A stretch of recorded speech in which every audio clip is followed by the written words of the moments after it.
বিরতির পর আবারও স্বাগত সংবাদে।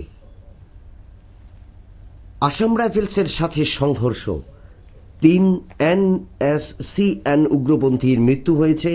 রবিবার রাতে ভারত মায়ানমার সীমান্তে ঘটে এই সংঘর্ষ। 3 জনের মৃতদেহ নাগাল্যান্ড পুলিশের হাতে তুলে দেওয়া হয়।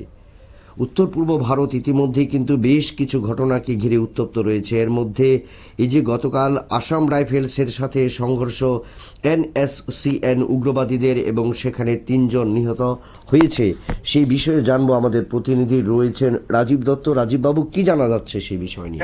প্রথমেই বলি যে গতকাল রাত্রে অসম রাইফেলসের সঙ্গে NSCN কে অংমাই গোষ্ঠী, অর্থাৎ এখন তো national socialist council of Nagaland, এই যে জঙ্গি গোষ্ঠীটা আছে, উগ্রপন্থী গোষ্ঠী, তার অনেকগুলো ভাগ হয়ে গেছে। তার মধ্যে NSCN কে অংমাই গোষ্ঠী, এটা এখন অত্যন্ত সক্রিয়।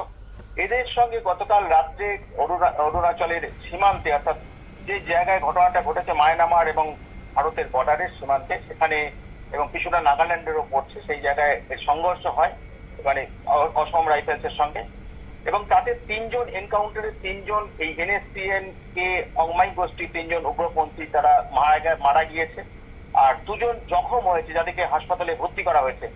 তো ঘটনাটি ঠিক এক্সাক্ট জায়গাটি হচ্ছে অরুণাচল প্রদেশের লাংডিং জেলার পংচং বলে একটা এলাকায়।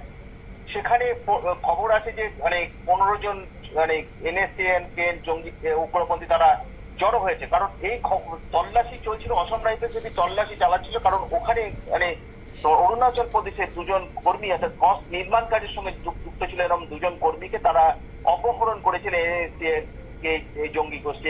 এই খবর পাওয়ার পর তাদের উদ্ধার করতে অভিযান চালাচ্ছিল অসম রাইফেলস। সেই সময় খবর আসে যে 15 জন এই NSCN কে অংমাই গোষ্ঠী উগ্রপন্থীরা তারা এই জায়গায় জড়ো হয়েছে, যেটা বর্ডার মায়ানমার সীমান্ত, এবং সেখানে যায় অসম রাইফেলস। সে খবর পাওয়ার পর সেখানে যায়, এবং যা মাত্রই এই জঙ্গিরা, উগ্রপন্থীরা, যারা NSCN কে উগ্রপন্থীরা, তারা গুলি চালাতে শুরু করে অসম রাইফেলসকে লক্ষ্য করে, এবং অসম রাইফেলস পাল্টা গুলি চালালে 3 জন উগ্রপন্থী তারা ঘটনাস্থলেই মারা যায়। NSCN কে উগ্রপন্থী 3 জন ঘটনাস্থলেই মারা যায়।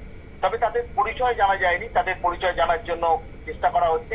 আর 2 জন গুলিবিদ্ধ হয়েছে, আর 3 জনের যারা মারা গিয়েছেন, যে উগ্রপন্থীরা মারা গিয়েছেন, তাদের কাছ থেকে 3টে AK-47 রাইফেল পাওয়া গেছে, মোবাইল এবং আরো কিছু আর্মস এন্ড অ্যামুনিশন পাওয়া গিয়েছে। আর একজনকে উদ্ধার করা গেছে। একজন যে অপহরণ অপহৃত যারা হয়েছিল, তার মধ্যে একজনকে উদ্ধার করা সম্ভব হয়েছে, আর একজনকে কিন্তু এখনো খুঁজে পাওয়া যায়নি। তার উদ্ধারের জন্য তল্লাশি চলছে। তবে বহুদিন পরে যদি বলো যে নর্থ ইস্টে কিন্তু এই ধরনের একটা এনকাউন্টার হলো, যে এরকম NSCN কে উগ্রপন্থীদের সঙ্গে এই তোমার অসম রাইফেলসের কিন্তু তোমার সংঘর্ষ হলো, তাতে কিন্তু 3 জন মারা পড়লো। এবং এই যে জঙ্গি সংগঠনগুলো, national socialist council of Nagaland, এরা এই কে গোষ্ঠী, এরা কিন্তু অত্যন্ত সক্রিয় হয়ে উঠেছে অরুণাচল প্রদেশ সহ নর্থ ইস্টের বিভিন্ন জায়গায়, এবং তাদের এই সক্রিয়তা নষ্ট করতে কিন্তু অসম রাইফেলস যথেষ্ট চেষ্টা করছে।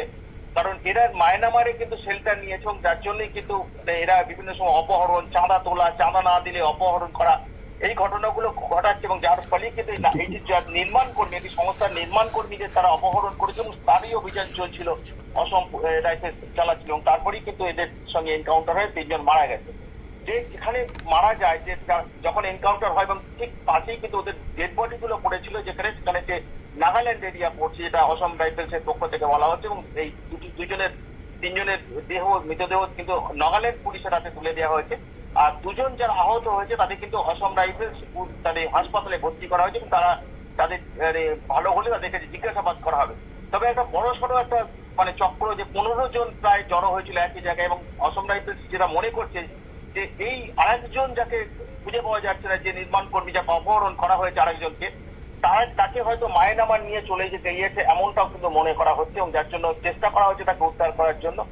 আর যিনি অপহরণ, একজনকে যাকে উদ্ধার করা গেছে, তার সঙ্গে কথাবার্তা বলছে পুলিশ, যে কোথায় লোকেশন গুলো জানার চেষ্টা হচ্ছে। তবে আবার বলি যে এটা কিন্তু একটা বড় ধরনের অপারেশন, তল্লাশি হলো, সংঘর্ষ হলো অনেকদিন পর নর্থ ইস্টে, যে 3 জন এই কট্টর উগ্রপন্থী NSCN কে উগ্রপন্থী তারা অসম রাইফেলসের গুলিতে মারা গেল। বিপ্লব। ধন্যবাদ রাজীব বাবু। আমরা যে জিনিসটা জানলাম, যে নিষিদ্ধ গোষ্ঠী NSCN উত্তর পূর্ব ভারতের এই নিষিদ্ধ গোষ্ঠীর হাতে অপহৃত হয়েছিল দুজন নির্মাণ শ্রমিক এবং তাদের উদ্ধারের কাজের জন্য কাজে যোগ দিয়েছিল আসাম রাইফেলস, এবং আসাম রাইফেলসের সাথে এই NSCN জঙ্গি গোষ্ঠীর সংঘর্ষে 3 জন উগ্রপন্থী নিহত হয়। দুজনকে উদ্ধার করা হয় গুরুতর আহত অবস্থায়, তাদের আসাম রাইফেলসের হাসপাতালে তাদের চিকিৎসা চলছে। এবং সেই বিষয়ে এই দুজন যারা আহত হয়েছিলেন তাদের শুশ্রূষা করার পর তারা সুস্থ হলেই কিন্তু তাদের কাছ থেকে বিস্তারিত জানা যাবে। এবং যে দুজনকে অপহরণ করা হয়েছিল তার মধ্যে একজন নির্মাণ শ্রমিককে কিন্তু আসাম রাইফেলস আটক করেছে এবং তার কাছ থেকেও তথ্য সংগ্রহ করবে। এবং তাতে যে NSCN নিষিদ্ধ গোষ্ঠী, যেটা উত্তর পূর্ব ভারতে ইদানিংকালে মাথাচাড়া দিয়ে উঠেছে, তাদের বিরুদ্ধে কিন্তু চ্যালেঞ্জই ছুড়ে দিল আসাম রাইফেলস। আবারও নিয়ে নিচ্ছে একটা ছোট্ট বিজ্ঞাপন বিরতি, সঙ্গে থাকো।